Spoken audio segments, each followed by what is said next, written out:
All right, Derek, the waiting room's clear. We're 9:32. Why don't you go ahead and kick it off? Awesome. Thank you, Julie. Good morning, everyone.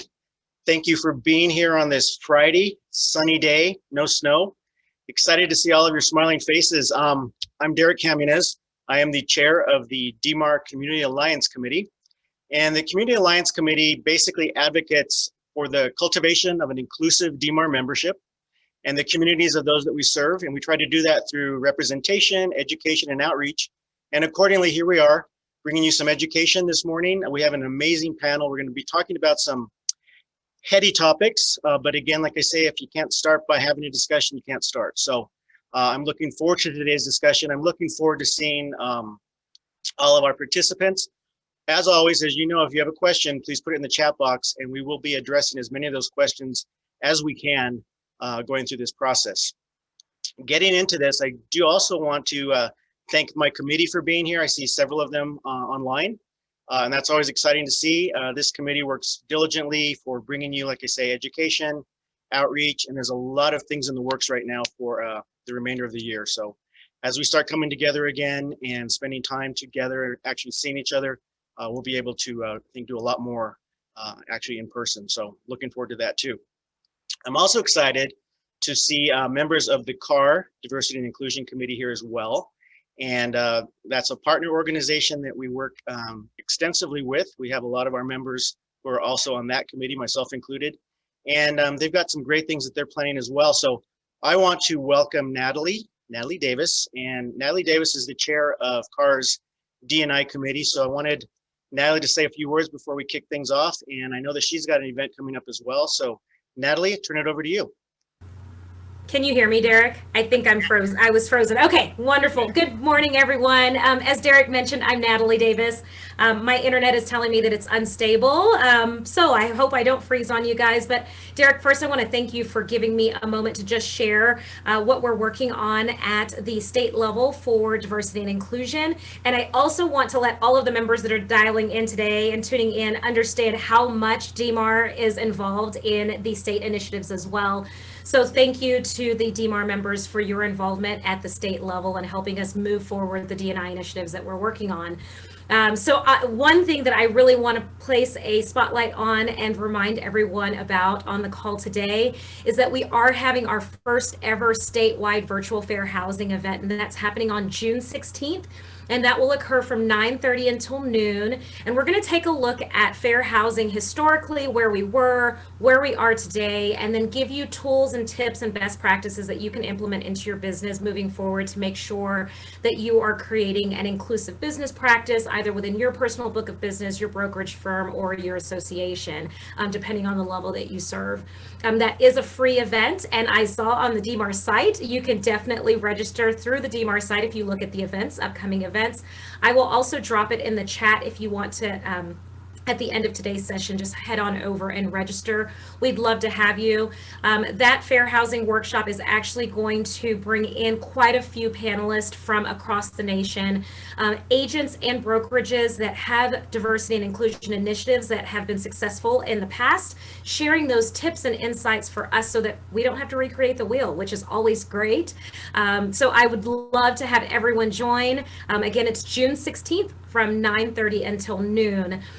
Also, can I plug a couple of things, Derek, as far as you guys are going to get insight, firsthand insight. So we'll roll this information out at our June event, but know that at the state level, we are also working on recognizing agents, brokerages, and community partners that are working on diversity and inclusion within our industry and within our communities. So we'll have special recognition announcements that are rolled out here in the next couple of months. And then last but not least, because diversity and inclusion is such an important topic for all of our businesses and the growth of our communities, the Colorado Association of Realtors is working to create a diversity and inclusion plug-and-play toolkit. So for your personal book of business, if you're a practitioner, for your brokerage, or for your association, there are tools that you can just drag and drop and utilize in your book of business to help you in building that diverse and inclusive business practice. So those are a couple of the things that we're working on. Thank you, Natalie. That is awesome. And like I say, it's always great to see you and hear about everything that you guys are working on and try to be a part of it. So thank you. Thank you. You bet. Thank you. As you guys know, we can't do this without our partners, so we always want to spend some time recognizing our industry partners going through this. Obviously, one of our corporate sponsors is Chase, and so we are always thankful that Chase helps us whenever needed and always is there whenever we call them.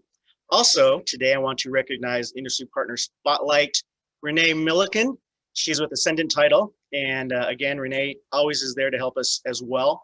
So I want to turn it over to Renee and let Renee say a few words about what's going on. Remember, support our partners, most definitely. Thank you, Renee.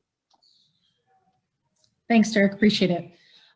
Just was going to tell you guys a little bit about Ascendant Title. So we've undergone a lot of changes in the last year, and but one of the things that we have always had since the company started about 15 years ago was just the idea that the consumers don't need to pay exorbitant rates for title insurance. So we are super competitive in the marketplace, and we've got a lot of services that can help you guys out too. Like if you need marketing help, we've got a really robust searching method where we can use demographic information. The output of our lists contains email addresses, phone numbers that are scrubbed and not, depending on what your strategies are. And we can do all kinds of printed things for you too. So wanted you to keep that in mind. And then as far as being competitive and our rates, so we've got a few different underwriters, including First National Title Company and First American. And on our purchases, we've got a reissue discount that goes back 6 years in time. So if they've had title work done by any company in the last 6 years, we can give a 50% discount on the owner's premiums for purchases. And then on refis, again, super competitive bundled rates. And we've got a $200 closing fee, and that includes the mobile notary going to your clients. So I know you guys often are value adding to your clients and talking to them about all their real estate needs as realtors. And that includes refinancing sometimes. So I wanted to mention that. And then additionally, we have a military discount that gives all current and former military folks 20% off of the closing fees. So that's a nice little perk for them. And then finally, we're onboarding a new kind of a commitment generation process with one of our underwriters that is going to significantly reduce the turn times in the title commitments that we generate. So we're talking like minutes instead of days. So that's something that we're really excited to roll out. And that's about all I had to share for today. So, well, other than the fact that our name is now Ascendant National Title, and we are doing national work, we're in about 30 states for refinances, and it can also be helpful to get O&Es for you guys out of state as well. So that's all I have to say for today. Thank you guys for your time. I appreciate it. Fantastic. Thank you, Renee. Good information.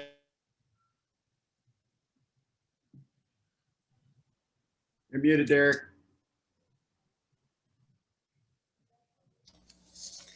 The catchphrase of the century.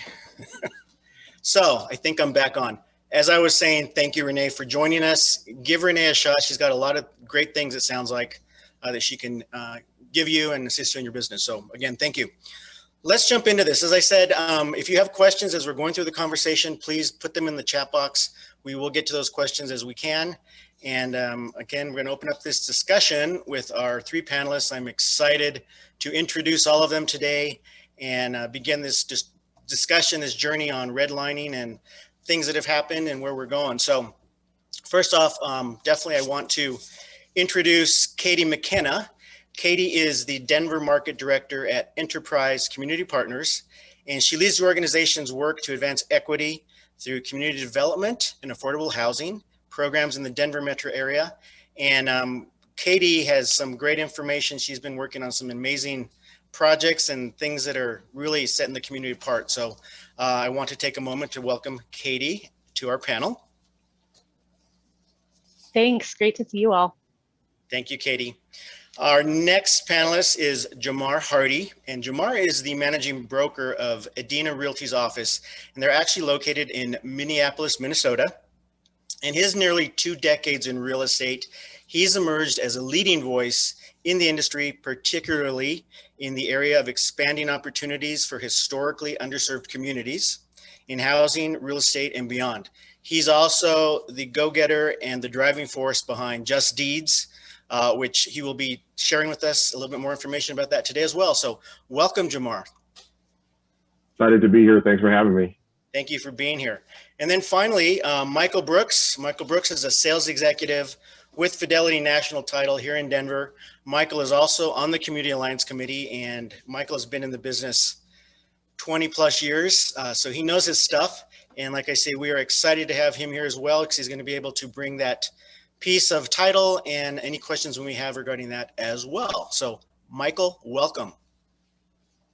Thank you so much. I'm glad to see everybody here this morning. Thank you for being here. Like I say, we're excited to have all of you here. We're going to get things kicked off here, and I want to begin the conversation kind of with a brief history and a meaning of the term redlining. I'm going to kick it off to Jamar, and Jamar, please, let's get things going. Well, the meaning in the term redlining, I mean, it touches so much of what we do in our industry, but, you know, because not to get on the Just Deeds bandwagon right away, but, you know, we definitely have done some work in just kind of mapping areas in our local area, pardon me, that really talks about some of the systemic issues that goes back to how our cities were set up. So when you think about redlining, obviously you got to think about how that practices is used to keep people in certain communities segregated, but also we see that industry used even in our mortgage industry on, you know, how they, you know, give assistance or how they, you know, bucket FHA loans, things of that nature. So, you know, not to get too in the weeds on it, redlining to me is just a systemic practice that we use in our industry to really segregate people, right? So, and again, going back to some of the work that we're doing with Just Deeds is really to unearth some of the redlining practices that builders originally used to set up our communities. Excellent.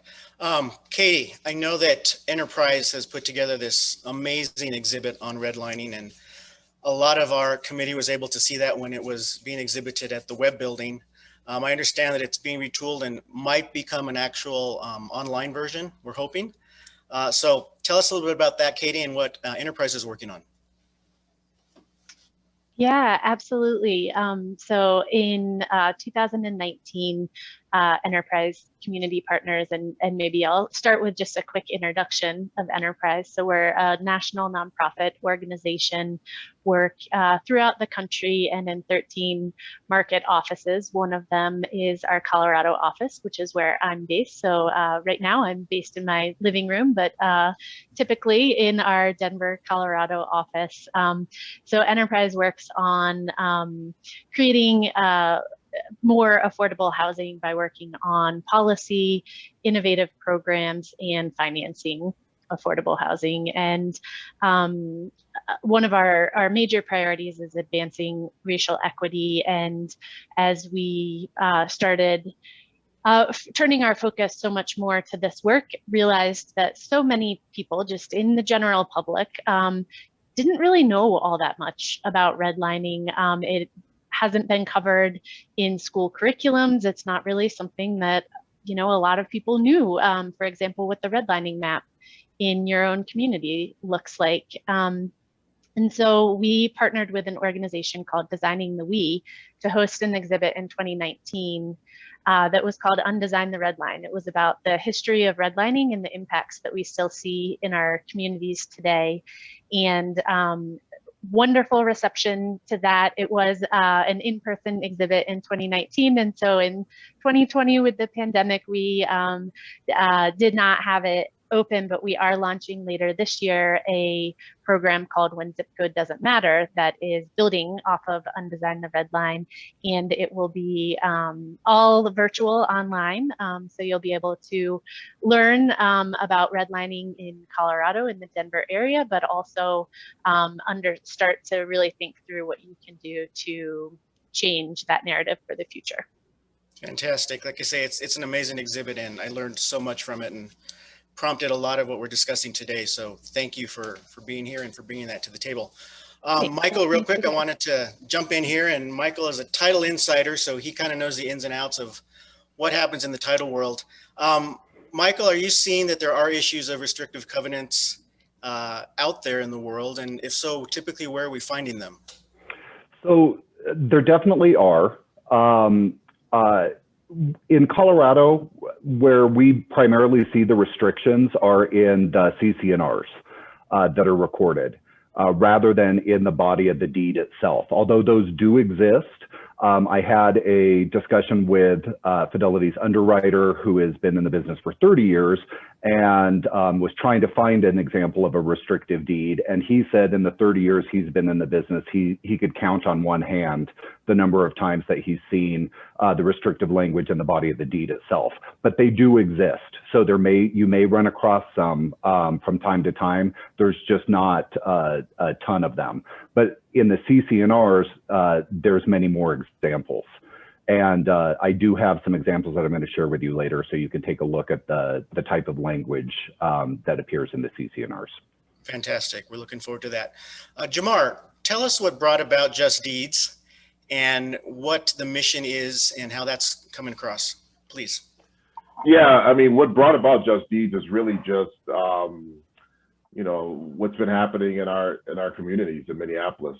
You know, the murder of George Floyd, I think, really sparked a lot of interest for people to be allies in the social injustice that we know that we see around the world, but also what we were being highlighted for in the city of Minneapolis. So that's when, you know, the coalition members, which are organizations from real estate to title, but also city attorneys, because we're trying to drive policy change. It was time for them to say, you know, we sit back, we listen to these things happening, we see them, we hear them. Now it's really up close and personal here in Minneapolis. What can we do to usher change? So a group of us got together, started having a very honest conversation on what that can look like. And because of the great work that came out of the University of Minnesota's library system, the Mapping for Prejudice project, we had a direct pathway of saying, we can take what mapping has done, which is to unearth again all these restricted covenants that, you know, Michael, when you said count on one hand, I mean, we have thousands of them here in Minneapolis, and I'm sure the examples you're going to show later is exactly what we see when we're starting to comb through these deeds. But mapping did a great job of starting with our 7-county metro area, which is Minneapolis Area Association of Realtor actually covers that area.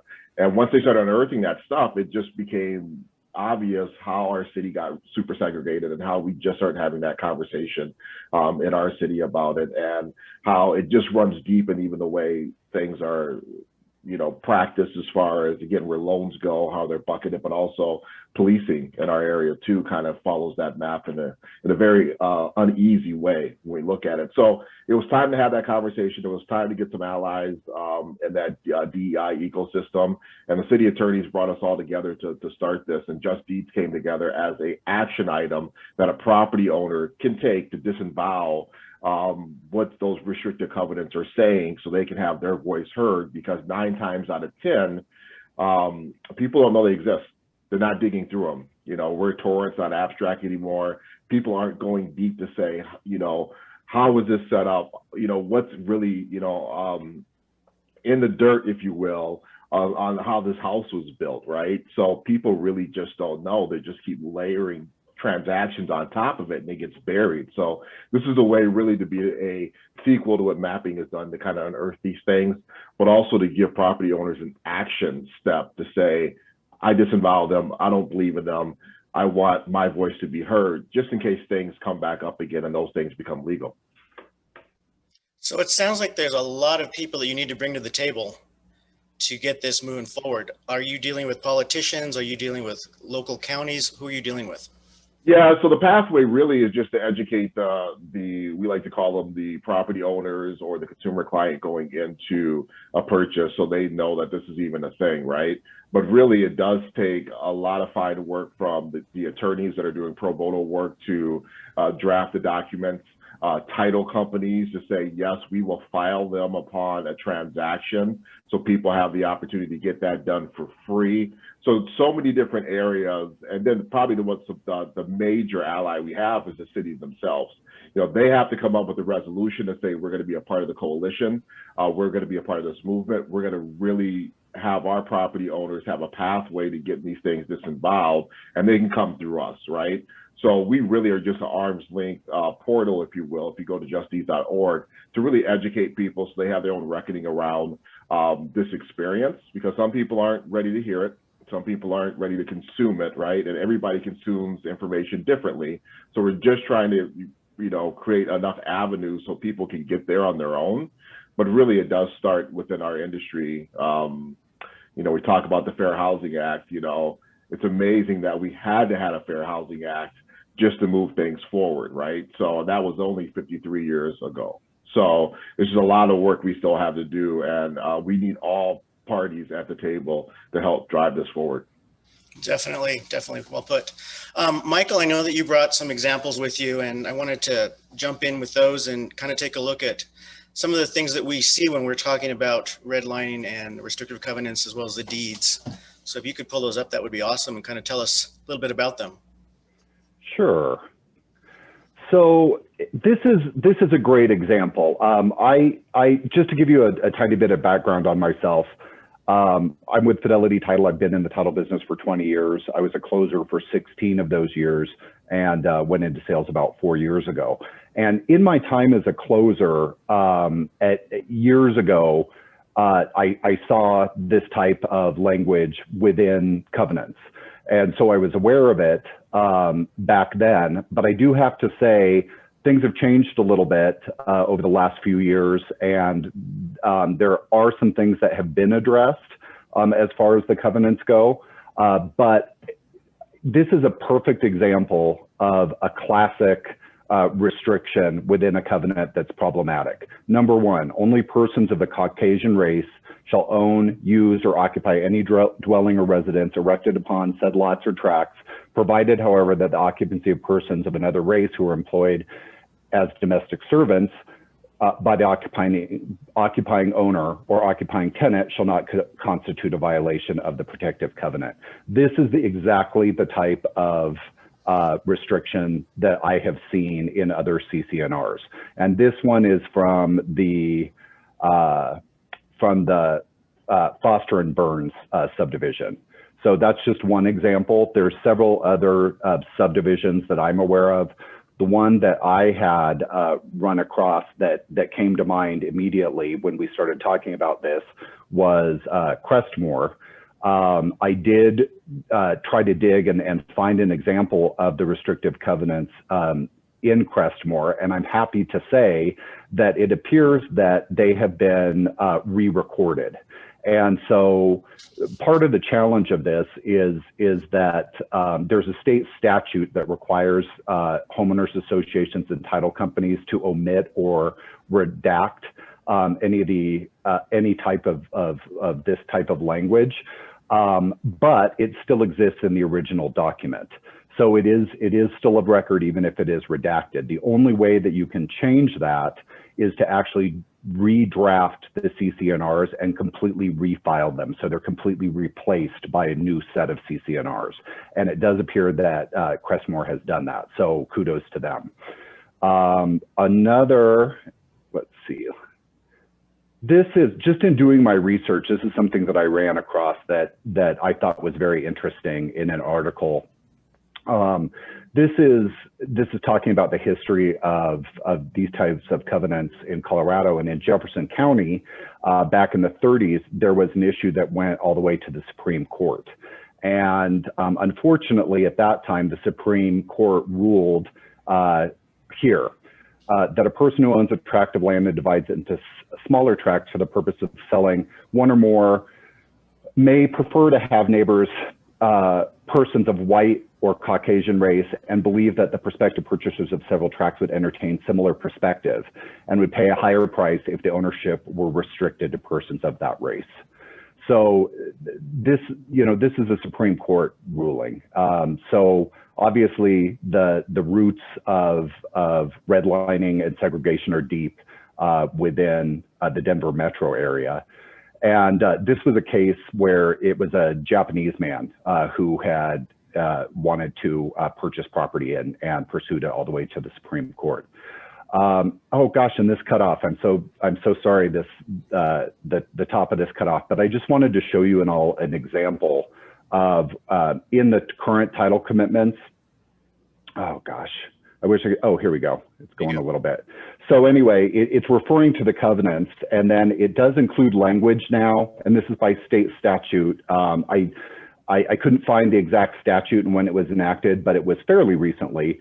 And so it says that the covenants, conditions, and restrictions, but omitting any covenant or restriction, if any, including but not limited to those based upon race, color, religion, sex, sexual orientation, family status, marital status, disability, handicap, national origin, ancestry, source of income, gender identity, gender expression, medical condition, or generic information.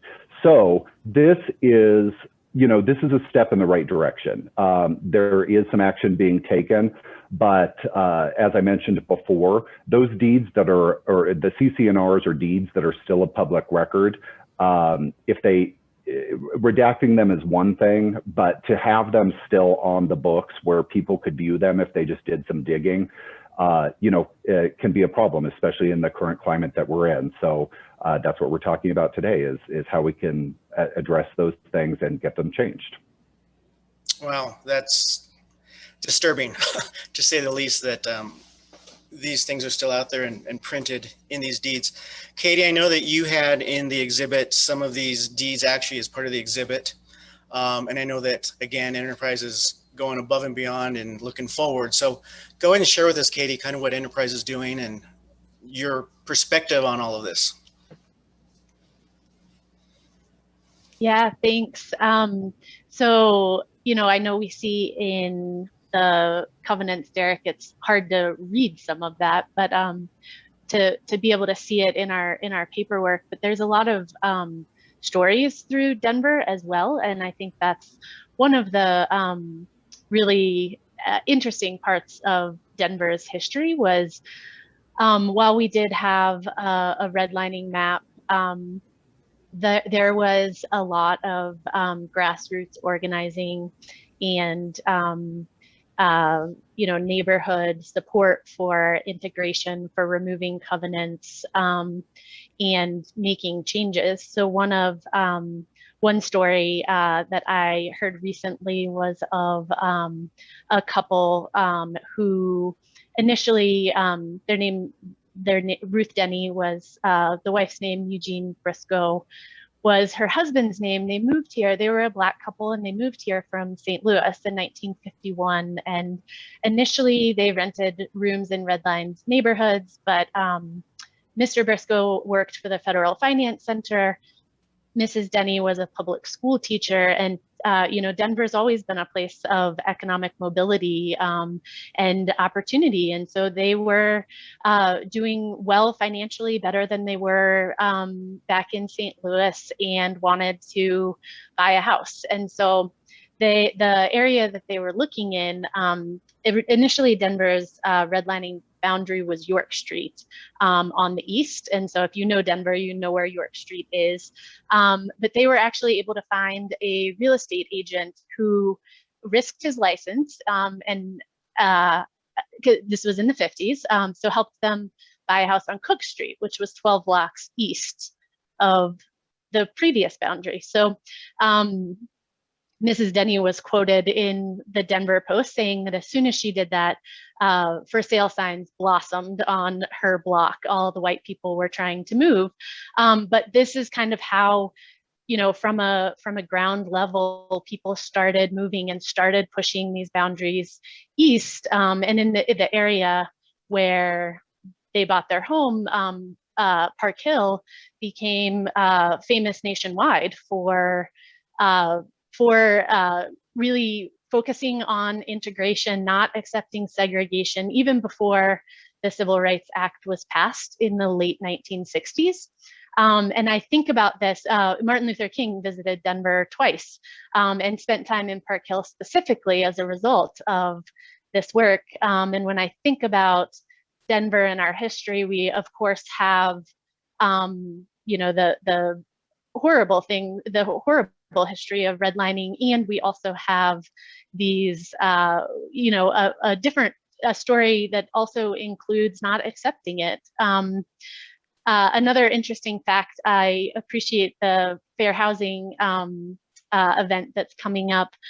Colorado was actually the first state in the nation to pass the Fair Housing Act before the National Fair Housing Act was passed. So it was passed by our state legislature in 1959 as a result of, you know, public demand for fair housing. And we still have one of the stronger, our Fair Housing Act here in Colorado is stronger than the National Fair Housing Act. And, you know, I think that's something we still have a long way to go to fully implement fair housing. We have not achieved that, but I think that part of our history is something that we can really lean into and expect that we'll make these changes going forward. No, fantastic. Excellent, excellent perspective. So in my understanding, when we're dealing with restrictive covenants that are in bylaws in an HOA community, it's not that simple to get them changed, is it? Who wants to address that question? Michael, I'm going to point at you. Sure, I can talk a little bit about that. So one of the challenges when the language is within the body of the CC&Rs itself is that changing them is up to, it's actually spelled out in the CC&Rs themselves. So there's not just one way of modifying or re-recording CC&Rs, because whoever drafted, the attorneys that drafted the CC&Rs when the subdivision was new and the CC&Rs were originally recorded, set the rules of how they can be changed. And so there are some that it's a simple majority rule to go ahead and make those changes. There's some that could require 3/4 of the residents to sign off to allow those changes.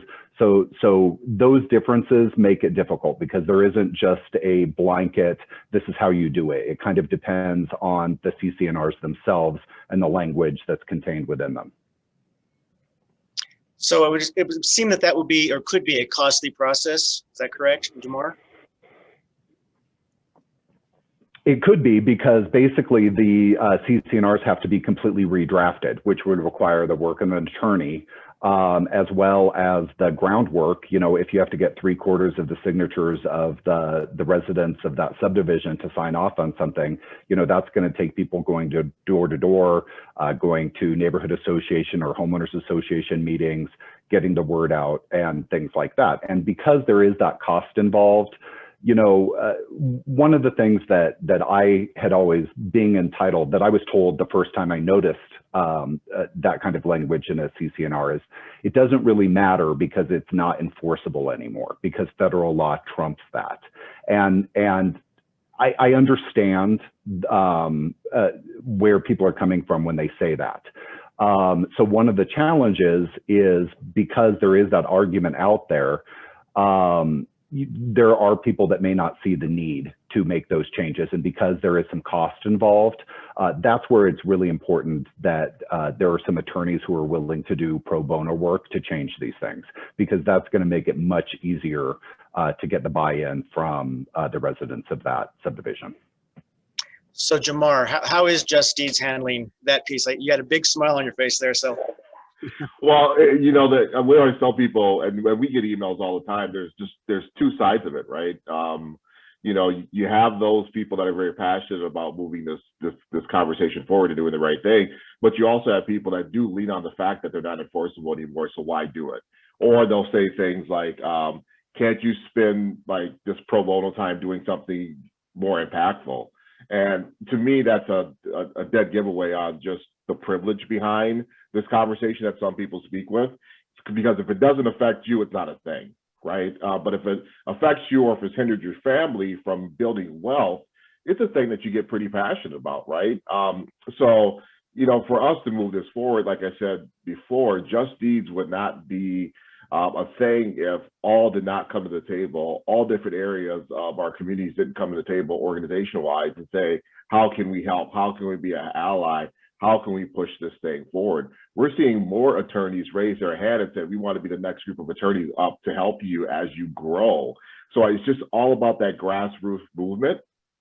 And when you talk about associations specifically, you know, we haven't done any work to see what's in those type of documents, right? We're just really dealing with just what we can actually get our hands public records on and work through those, right? So I'm sitting here smiling because, wow, that's another avenue of something we should look into that you guys are already ahead of us on. But the other piece is too, the ally approach at who's at the table driving this forward, who's really going to be a part of the solution versus those that really are choosing to be on the wrong side of history. This is an opportunity for us all to move forward. A year ago, we weren't having Zoom calls like this that had to bring these type of things up. So there is a movement moving forward. And I think the more people that are open to the conversation, the more allies you'll get there. You'll get people wanting to do the pro bono work because it's the right thing to do. Most definitely. Katie, can you speak to generational wealth and how the process of redlining may have impacted many families being able to grow consistently generationally? Yeah, absolutely. So redlining came about, it was part of the New Deal right after the Great Depression. And the main part of the reason for creating not redlining, but the Federal Housing Administration was created as a recovery strategy from the Depression. And the purpose of the FHA, the stated purpose, was to increase homeownership and build wealth and increase national pride, kind of create that feeling of well-being again for U.S. residents that hadn't, you know, really declined a lot during the Depression. And so the stated purpose of the FHA was building wealth and creating access to homeownership. And unfortunately, they chose to do that only for white people because of, you know, the way the redlining maps, the underwriting guidelines, the covenants that we're talking about. But it was very successful. So before the 1930s, before the Depression, homeownership wasn't in the US. We really didn't own homes the way that we do now. Access to mortgages was limited. Most mortgages were only 10 years long. And so the cost, you know, the monthly cost would be exorbitant. Most people didn't have, you know, enough wealth already to be able to buy a house. So most people rented, and making the shift from renting, from primarily being renters, all of us, to some of us owning homes and building wealth as a result of that had a really big impact on wealth generation in the US. So a quick little quiz from, and you can use the chat to put in the response that you think. When I see one that's right, I will stop and let you all know. So how much, so from 1938, which was the year that redlining became a policy, to 1968, which was when she's at that level where we kind of are like, well, if they're having symptoms, we could treat it. So you might not, someone might I'd not like be to on repeat mute. that and see where it's at, and then we'll. There you go. Sorry about that. No worries. Someone's busy. We've all been there before, right? Multitasking of working from home. So between 1938 and 1968, those were the main years that the redlining policies were legally in effect. $120 billion of housing was publicly and privately subsidized. Was publicly subsidized, allowing banks to make mortgage loans. So $120 billion of new wealth went into our economy. What percentage do you think went to non-white families? And you can just use the chat, or if you want to unmute, that's fine with me too. See some zeros, 9. No one's got it right yet, but you're in the ballpark. There's a 7 from 3 is really warm. 2, cookies, the first one that I see. All right, so 2%. 2%. Wow. $120 billion infused into our economy, all but 2% went to white people.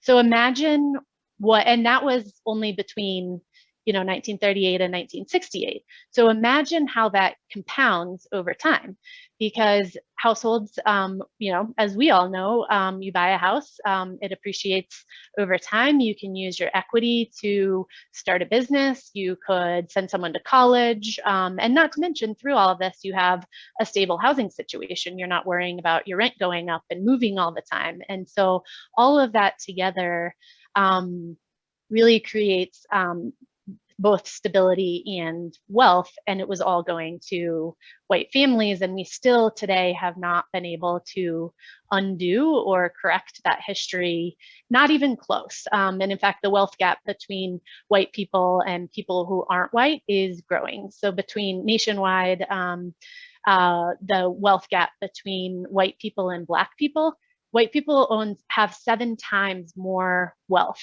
than Black people in the US. And 5 times more wealth than Latino people. And a large portion of that is due to homeownership and all of the other associated things, like being able to go to college and start businesses, sell property, buy another property. It can really be attributed to redlining. And it's my understanding that these maps that came out, these neighborhoods, they actually use the red ink to differentiate that neighborhood. So is that I think that's where the term redlining came from, with the actual. Yep. Yeah. Yeah. And I can show, I have a picture of the Denver redlining map if folks would be interested in seeing that. Just 1 minute.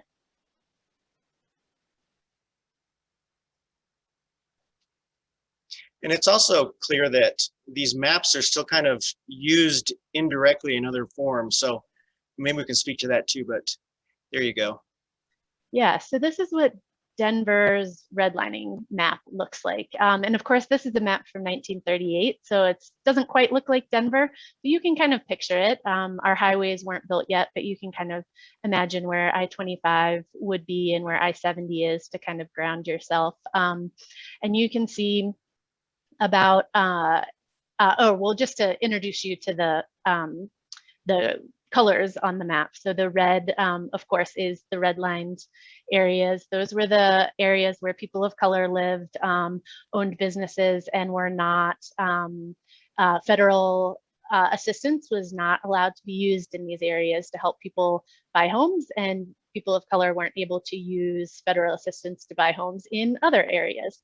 So essentially there was no investment happening in these red areas. The yellow, was primarily people of color, and so it's kind of maybe a little more investment could happen there, but was still extremely restricted. And all banks had their own policies, and so some banks would say, nope, we won't do anything in yellow neighborhoods or red areas. And then the blue and the green, you can notice, is a lot smaller part of Denver. So blue was primarily white people. But interestingly, and this is not my language, but the language that was used in 1938 as they were beginning to be racially infiltrated. So just thinking about that language, you can see how divisive this was intended to be. And then the green areas, green means go, those were the areas that were white. They probably had the most kind of buttressing around them. They used zoning code, they used racially restrictive covenants, they used every tool possible to stay white so that investment goes there. And when I look at this map, it's really interesting to me because it's only about 20% of the map that is blue and green. So when you think about that from a city standpoint, 20% of our city's land was getting all of the investment in this time period. So it wasn't just in housing, but where wealth is being directed, that's where libraries are built, that's where schools are, so many other amenities, parks, trees, the highways weren't put there. And so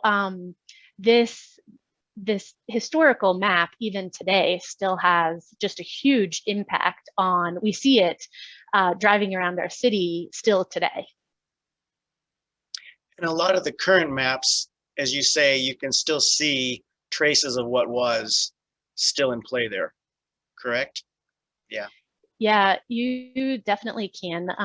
Enterprise has done a mapping project where we've looked at the historical redlining map and socioeconomic indicators today. So things like educational success and financial well-being, access to jobs. And when you overlay those maps, the modern day map of Denver today, and where the historical redlining lines were, neighborhoods that were redlined have poorer socioeconomic indicators. So access to quality education is limited and educational attainment is lower in those communities than in the areas that were green and blue historically. And interestingly, but not that surprisingly, the impact of COVID-19, so the neighborhoods that were hardest hit by the pandemic are also the historically redlined neighborhoods because of this systemic inequity that we have not been able to rectify. Wow. It gets back to the whole housing issue. So there's not an answer here, obviously, but I think things such as Just Ease and things that Enterprise is doing and having the wherewithal to at least start to look at these things and say, what are we going to do? How do we move forward? What is the secret sauce, if you will, to start getting things in place so that we can start gradually making a change in our future? I open that up to any of you. Yeah, I'll speak on that because I do think so much of the moving forward process is also understanding the history, right? So as Katie was sharing the history of Denver and bringing up that map, I think the more people are open to actually listening to what they're not teaching us in schools or we weren't taught in schools, right? And just really understand, again, the land that we occupy, we inhabit, we walk on, and the history behind that. I think it really helps people get that ground level set on why these movements are so important, be led by industry professionals like ourselves, or even by just communities getting back together. I know one interesting conversation I was having with the Department of Commerce in our area, who's becoming one of our allies in the movement of Just Deeds, was, wow, what happened to at least in our area, the community neighborhood associations, right? That a lot of people went to when they wanted to move into a community and know the amenities and know what type of support they have and know about the school systems. Somewhere, we don't have those vested members of the communities even getting sponsored by the government entities to have these community organizations exist, so people have a pathway of home ownership. You have to kind of seek it out, right? And if you go into large banks, we all know the experience with that, because the map that was shown was essentially what large banks and a lot of banks use to say, okay, person of color that I'm looking at, you're probably going to be an FHA loan. This is probably going to be the area we can give you assistance in, and there you go. So I do think we have to really get around the history of how we got here before we really can move forward in a very honest way. Excellent. Questions are definitely starting to come in, so I want to open it up. Nobu, you had a question. Actually, I wanted to build on that question, because I think the only way we can go forward is to build a consortium of allies, right? As you've shown, Jamar, that actually works. There's been a lot of conversation in the technology industry on this exact same issue, because as Katie really has illustrated, you're seeing computer algorithms built on top of these formerly redlined neighborhoods. And I was on a webinar a couple of weeks ago on this exact topic, when they're talking to kids, literal kids, who are looking at these algorithms all day and can't wrap their heads around 2008, much less 1938 and 1968, right? So is it when we're talking about formerly redline areas and where mortgages now come into play, real estate can help build equity, build equality. Is it a policy change first, or is it a technology change first that needs to happen in order for us, really in the real estate industry, to kind of help the mortgage industry, the title industry, kind of bring all of these people kicking and screaming into the 21st century here, because that is a question that they are wrestling with right now. Jamar, I don't know if you remember Jeff Allen, but he actually hosted that when he was in Minneapolis with Clear Capital. But it was a question that he asked that they couldn't answer. So maybe Katie, Jamar, because you've seen it from both ends, from policy and from kind of the human capital perspective. What needs to come first when it's some kid pointing to an algorithm that doesn't understand any of this stuff, but wants to do something?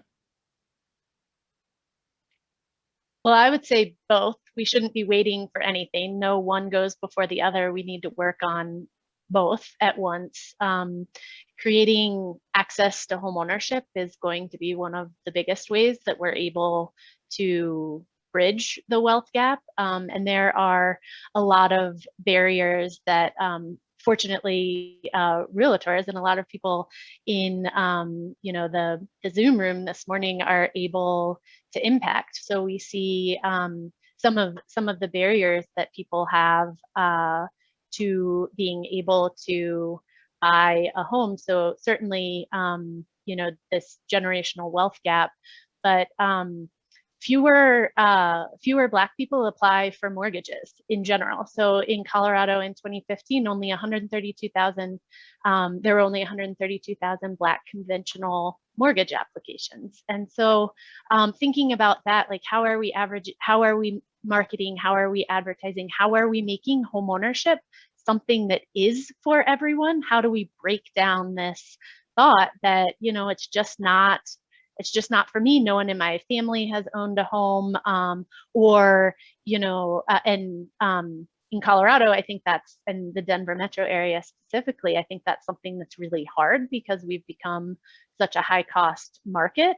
And that's where some of our public resources, both policy and funding, can help. So down payment assistance programs, thinking about our land use so that housing can be more affordable, de-emphasizing the importance of single family zoning and creating more housing types so that there's more out there to sell, more options, and people can just get a foot in the door to start building that wealth and equity. So yeah, I say both, do it all. Well, I'm going to chime in because you said, like, you're spot on the approach. I'll add perspective from our market in Minneapolis. So I don't know if you guys realize that we actually have the largest Somali population outside of Somalia. So that is a growing community, along with other BIPOC communities as well, but it's a very, very large community. So if we take the 25-year history of the Somali population in our area, the one thing that we're seeing happening, and it's just because you have to understand how people learn, how people consume information, what makes people feel safe to even enter into a conversation about home owning, is who are the decision makers within those communities. One big reason why I think the Black community doesn't gravitate towards home ownership is because the systemic model of assistance that exists, right? And then you go into certain areas where people are saying, I can give you this to live over here. And over history, it makes it seem like it's a great thing to do, right? But really, it perpetuates these systemic issues that really do exist, right? Especially on the map. So going back to the Somali population here, I mean, we are engaging in more transactions where there's a Somali purchaser that is bringing tons of money, cash, to the table. They came to our area because of the assistance. That's why they were set up in the Minneapolis area. But they're becoming more educated on the fact that that is a systemic issue that's holding them back. They're coming to the realization that Sharia financing is kind of like a liar loan, if I just can put it that way. That conventional is even better. But the way they're getting there is through the children. The kids that are going through our school systems, that are consuming the information that's being, I guess, taught to them, and then being able to say, listen, no, we don't have to do it this way. We can do it the other way. Let's pull our money together and go and buy multi-family type of living, multi-generational type of living, where we can do things like run a small business and house, all of our family in one building. And they're starting to really set their communities up in a very robust way. But it does go back to understanding who's the decision maker and making sure that education is met on their level, versus people having to seek it out through assistance, if you will. So let's talk about that. If we have a situation that arises where, let's go back to the deed situation, where there's some language in there that perhaps the buyer's saying, well, I really don't like the fact that that is in this deed for a property that I'm going to purchase. What would be the steps, Michael, or any of you for that matter, that the traditional consumer working with their agent could get things changed or move ahead? Well, I guess really as a consumer, it would be to go to their homeowners association or neighborhood association to inquire if the subject's been raised at all, because it is a hot topic, and so there may be it may be something that they're already working on. But if not, how they can address that with the association itself. Okay, very good. Julie, do we have any questions we need to address moving forward?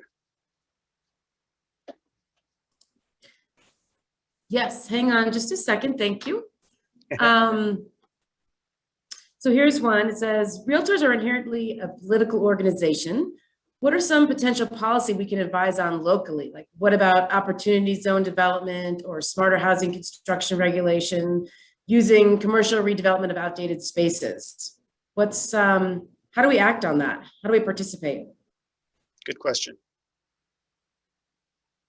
Katie. I'll take the first crack, but would also love to hear Michael and Jamar's thoughts as well. So from my perspective, I think one of the biggest needs that we have in Colorado right now is land use reform. So redlining is illegal now.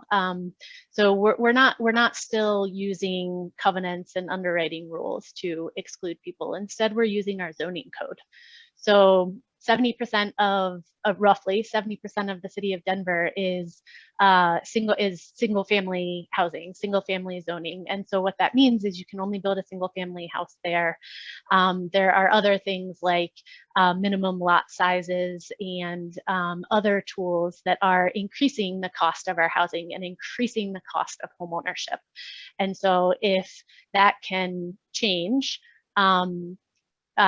it opens up a lot more possibility to build housing stock that is available more widely and accessible to more people.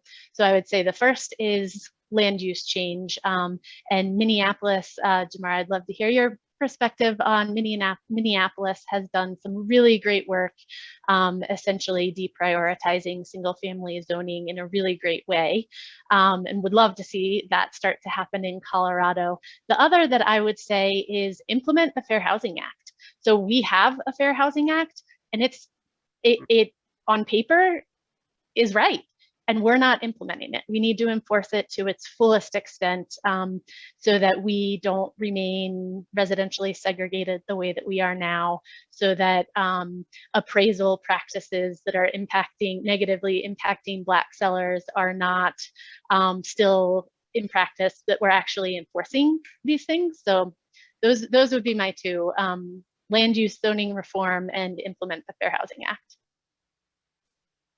Yeah, Katie, and thanks for mentioning what's going on in Minneapolis. So even before, the last year, I just said we were really moving towards addressing that. And the comprehensive plan that the city of Minneapolis adopted was the 2040 plan that really talks about all the things Katie just hit.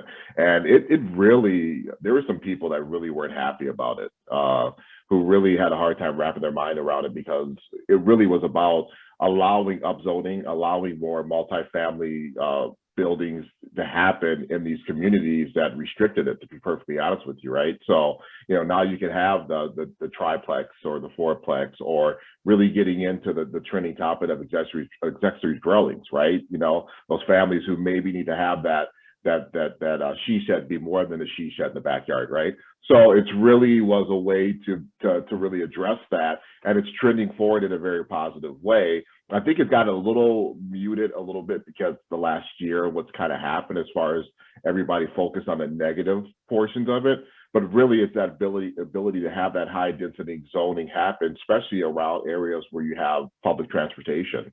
we have a light rail system in Minneapolis, so it's very important to have, some of those buildings around those areas. And really, those were the opportunities for us to upzone, is really around the areas where you have the mass transit access to that, versus people going into these single family areas, knocking down single family homes and building triplexes. Well, it's funny, I always push back and say, well, in the affluent areas, they've been doing that. They've just been calling them McMansions, right? They've been knocking down these places and building these very large single family units. I'm like, what's the difference, than that approach, right? Like, let's just make it so we can have affordable housing within those areas that people can't necessarily break into. Certainly. Milford, I see you had a question for us, please. Yeah, a comment. I want everyone that's on this call or on this Zoom, you guys are awesome. And we don't want you to walk away and feel like this is a heavy weight. We're actually partnershiping and building relationships with everyone. It doesn't matter what color you are. And I want to make sure that you don't get off this call and feel like, well, how do I help or whatever? Just by you being on the call, you are helping, and we love you, and we're going to work together and continue to build those partnerships and relationships. So don't feel like, well, okay, if I'm white, man, I really feel bad, and how do I help? The reason you're on this call, because you are helping already to recognize it. And I just want to say thank you. I just want to share that. Thank you.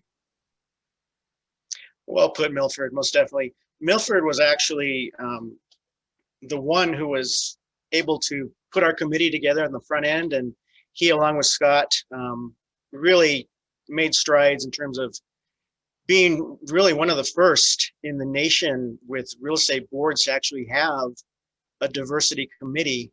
So that's something that we should be very proud of, because what it does is it gives us the tools and the ability to have discussions like we're having right now, and bring in our members and say, let's look at the issues that are out there and make positive change moving forward. So again, Milford, thank you for those comments. Julie, I think there were a couple other questions in there before we wrap up. Yep, they're coming in. Let's see here. There was a question about what things are being done from an appraisal issue where non-white appraisal values come in lower than white. And I'm not sure who can address that. Maybe Jamar, have you had experience with that? I'll just speak about maybe my personal truth around it, because obviously it's been a trending topic. I would say probably over the last 8 to 9 months for sure. I think some larger publications have kind of picked it up. I know some even celebrity types, Black celebrities have come out and said that they've experienced it as well on their personals. And when you think about the refinance boom, right? So that's kind of where I'm going with it. Because I have privilege of being in the industry, when I personally did refinancing, I made sure I met the appraiser, and I made sure I addressed this topic with the appraiser, so they were aware that I knew about it, that it's a thing, just to kind of see, how they would. And the first appraisal was on my mom's place, which I'm still disturbed by. They could do a drive-by, and then all of a sudden they decided at the last second that no, they needed to get into the house. And I'm like, well, okay, well, let me go there and meet you as a professional, right? But then also, my kids are biracial, but they identify as kids of color. My significant other, she's white. And when we got ready for our appraisal, I took down every picture in the house that had her and I on it together. I kept the pictures of my kids up, and I wanted to meet the appraiser as well. So that's just me in the industry being very aware that this is a thing and making sure that we have all the advantages of moving things forward. The ironic thing is that when the appraiser met me, he was very standoffish, to be perfectly honest with you. He was like, hey, I'm just going to walk around and I'll come inside, blah, blah, blah, blah. And I always introduce myself as a professional, what I do for a living. Once he came into the house, he looked at me, he said, you look familiar. I'm like, well, so do you. And, as he started taking pictures, I'm like, oh, I know, I'll get out of the way here. He kind of looked at me again. He goes, did I do another appraisal for you? I'm like, that's right. You just did the one on my mom's house. His shoulders dropped. He was more relaxed. And he finished the appraisal, and we came in above value. but it's so amazing how that is a saying. But I also think it goes back to how do we start really educating the mortgage process and helping them along the way with this too, because I think they have been underneath the radar with this conversation, has not been a part of the conversation, and they should really be leading the conversation in this, really, to really kind of break down some of those barriers that exist in that process. Most definitely. Katie, do you want to add to that? Yeah, I can add a little bit, and particularly from your seats as realtors, you can all be like Jamar was with his mom. So a lot of people who are selling their house may not know that it's been in the news a lot more recently, Right. but they may not know. So helping the clients that you work with understand, and then really watching those appraisals. And if anything doesn't seem right, if you have any questions about it, stand up and say something, because it's that industry expertise. You're going to be the first to have those red flags go off for you long before a seller is going to, particularly someone working from home, taking care of kids, like, all the things. And I also got to deal with this home sale. And so that I would say, one, just from all of our seats, that's what an action that you can take. I also think that it's something, so sometimes, we've heard in celebrity news and other situations where people of color have chosen to get additional appraisals. And so that's something, or got one appraisal, didn't like the way it came back, made changes, took pictures down, had a white friend meet the appraiser, and came back higher.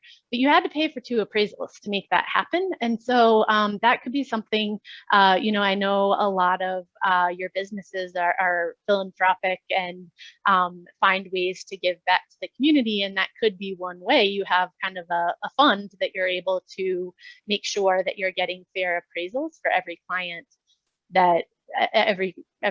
that you have. And then I think some of the other pieces are more reform within the appraisal industry. I've heard appraisers say it's an art and a science, and maybe some of that art stuff needs to be reduced. So we can't trust ourselves not to be racially biased. And so how do we move that?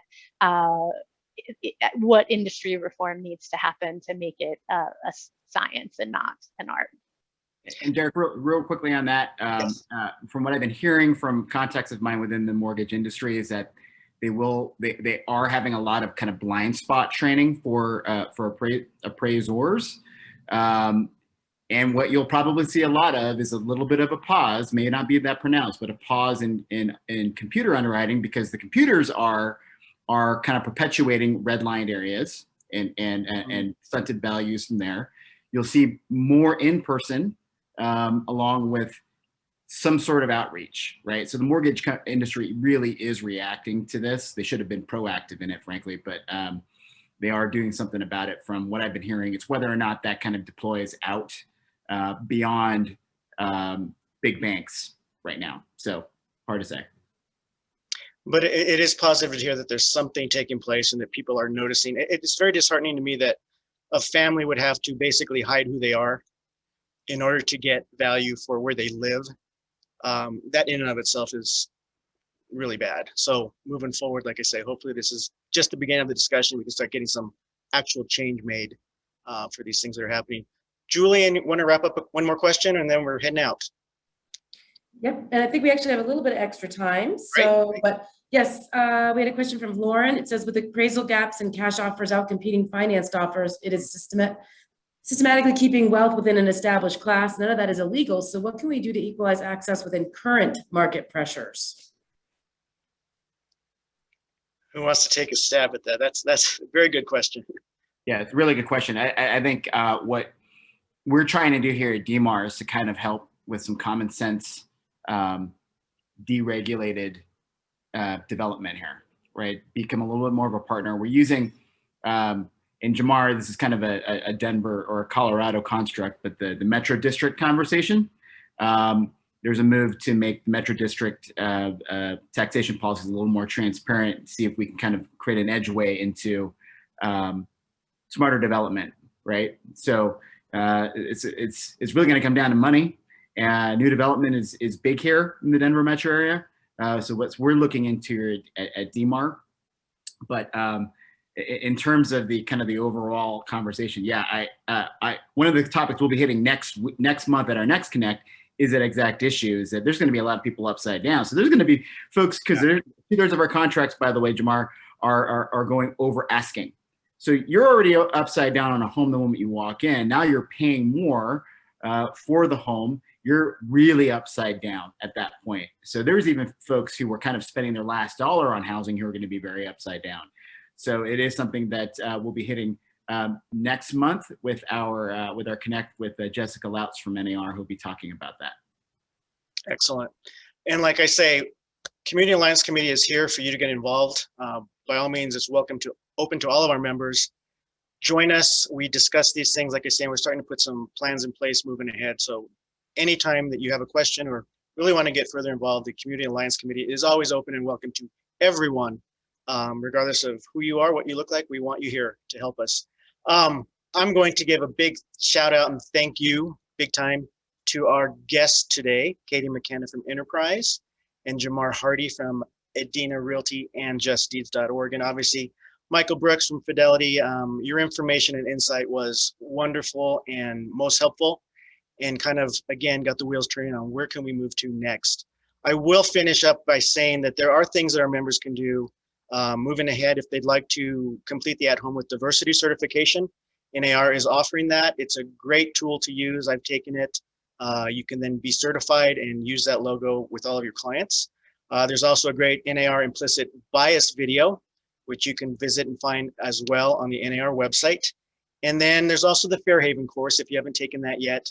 Fairhaven basically sets up scenarios that you're going to encounter with your clients and asks you basically how you would handle those scenarios.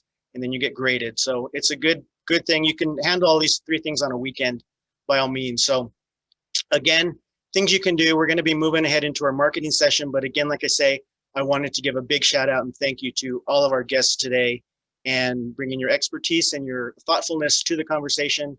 And again, we look forward to partnering with you in the future and doing more together. So thank you so much. Thanks for having us, guys. Excellent. Really great to be here. Thank you. We'll talk soon. Thank you. So moving ahead for our members, I just wanted to mention some other things that are happening at DMAR. The next Connect is going to be Friday, June 18th, 9:30. That's going to be powered by the West District. And we're going to be talking about hot topics for a hot market. So that should be exciting. If you can join us, be there for that. We also have the Ypn New Development Insider coming up on Tuesday, June 22nd. That's going to be 9 to 1 in person at Mile High Station. So we'll actually get to see each other and move forward on that. It's actually going to be the first in-person event that they're hosting moving ahead. So some things to look forward to. Like I say, we are excited about things that are happening and actually getting to be together in person, seeing each other, actually talking and responding and sharing food and drink, and it should be good. So I give lots of credit to all of you who have lived the Zoom world for so long. You're on mute. That's going to go down in history as the statement of all time. But let's quickly move into marketing. I believe that there are a couple of properties we're going to promote today. Jennifer Castillo, is she with us? There she is. Hello, good morning. Let me get my Jennifer. screen share going. Thanks for being here. Yes, thank you. All right. And Julie, did you want to call on people or did you want me to? Either way, if you got the list up, if you want to call, I didn't see, I think you had one person with a couple listings. I didn't see them, but let's give a shout out just in case they're here and don't have their name on their screen. Okay, Gil, are you here to talk about Stewart Street and Richfield Street?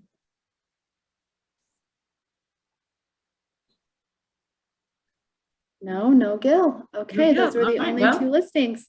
And just so everybody knows real quick, if you please, we are having listing presentations at the end of each monthly Connect, but you do have to be present on the call to present your listing. All right. Thanks, Jennifer. Thank you, Jennifer. Thank you. So again, like I say, thank you all for taking the time this morning. It was good conversation, good insight, some really provocative thoughts came out of this. And like I've said at the beginning, discussions are never easy to have, but they're critical if we're going to make any forward headway moving ahead. So with that, I'm going to say thank you all for being here. Have a wonderful weekend. Enjoy your weekend. Get out into the realtor world. It's starting to hopefully level out and we can start actually getting some things done. So again, thank you for being here. On behalf of the DMAR Community Alliance Committee, I want to say thank you. And again, if you're interested in joining us, we are always open and welcome you. So guys, have a good weekend. Thanks for being here. Bye-bye. Thank you.